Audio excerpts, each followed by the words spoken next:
So some promising COVID-19 numbers, and the Premier says he's ready for the next step to help Ontario rebound financially from the pandemic. He is proposing the fast construction of critical infrastructure that he says will boost Ontario's economy and create thousands of jobs amid one of the worst financial hits the province has ever taken. Building transit across Toronto is still a top priority for the Ford government, despite what has been a difficult few months. We're getting Ontario back on track.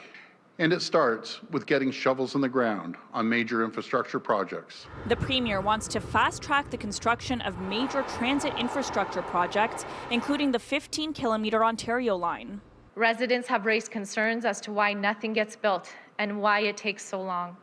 We are making changes to finally address this. Part of the plan is to speed up the construction of thousands of homes, including affordable housing that would be built alongside the new transit stations. Fast tracking always raises red flags.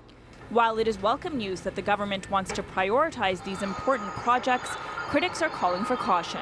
These are buildings that will define a neighborhood for many generations. There are fears that important steps like community consultations will be eliminated from the process. And I'm not talking about NIMBYism, but how the buildings are designed, whether it's harmonious, whether it contributes to the neighborhood. These are all important discussions. But the government says waiting years for approvals is not an efficient or progressive way to move forward.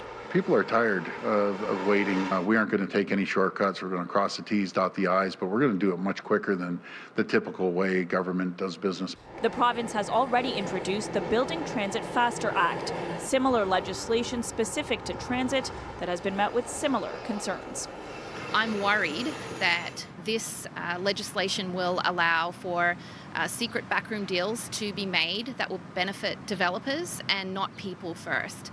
We heard from neighbourhoods, residents, businesses and the city that expressed concern that building transit very quickly can cause unnecessary harm to neighbourhoods.